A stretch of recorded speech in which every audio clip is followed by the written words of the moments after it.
എൻ്റെ സഹോദരരെ, വിശുദ്ധ പൗലോസ് ശ്ലീഹ തെസ്സലോനിക്കക്കാർക്ക് എഴുതിയ 1-ാം ലേഖനം 2-ാം അധ്യായം 17 മുതൽ 20 വരെയുള്ള വാക്യങ്ങൾ.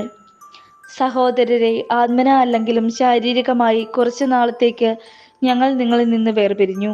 അതുകൊണ്ട് നിങ്ങളെ മുഖാഭിമുഖം വീണ്ടും കാണാൻ അതീവ താല്പര്യത്തോടും ആകാംക്ഷയോടും കൂടെ ഞങ്ങൾ കാത്തിരിക്കുകയായിരുന്നു.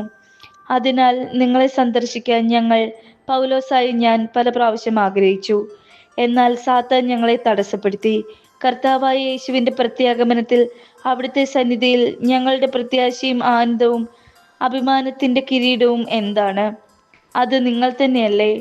എന്തെന്നാൽ നിങ്ങളാണ് ഞങ്ങളുടെ മഹത്വവും ആനന്ദവും. നമ്മുടെ കർത്താവായ മിശിഹായ്ക്ക് സ്തുതി.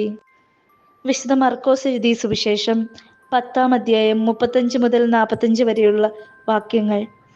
സെബദി പുത്രന്മാരായ യാക്കോബും യോഹന്നാനും അവനെ സമീപിച്ച് അപേക്ഷിച്ചു, ഗുരു, ഞങ്ങൾ അങ്ങയോട് അപേക്ഷിക്കുന്നതെന്തും ഞങ്ങൾക്ക് ചെയ്തു തരണമെന്ന് ഞങ്ങൾ ആഗ്രഹിക്കുന്നു.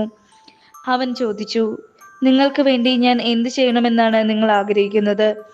അവർ പറഞ്ഞു, അങ്ങയുടെ മഹത്വത്തിൽ ഞങ്ങളിൽ ഒരാൾ അങ്ങയുടെ വലതുവശത്തും മറ്റേയാൾ ഇടതുവശത്ത് ഉപവിഷ്ടനാകാൻ അനുവദിക്കണമേ.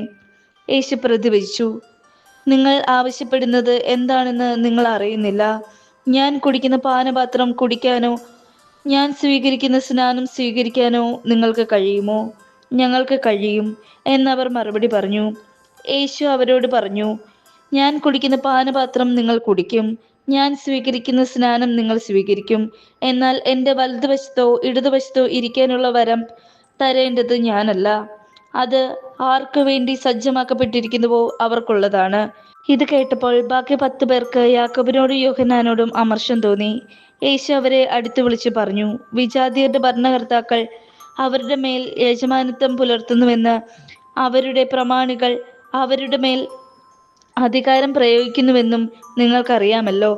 എന്നാൽ നിങ്ങളുടെ ഇടയിൽ അങ്ങനെയാകരുത്. നിങ്ങളിൽ വലിയവനാകാൻ ആഗ്രഹിക്കുന്നവൻ നിങ്ങളുടെ ശുശ്രൂഷകനായിരിക്കണം. നിങ്ങളിൽ ഒന്നാമനാവാൻ ആഗ്രഹിക്കുന്നവൻ എല്ലാവരുടെയും ദാസനുമായിരിക്കണം. മനുഷ്യപുത്രൻ വന്നിരിക്കുന്നത് ശുശ്രൂഷിക്കപ്പെടാനല്ല, ശുശ്രൂഷിക്കാനും സ്വന്തം ജീവൻ അനേകർക്ക് വേണ്ടി മോചനദ്രവ്യമായി നൽകാനും അത്രേ. നമ്മുടെ കർത്താവായ മിശിഹായ്ക്ക് സ്തുതി.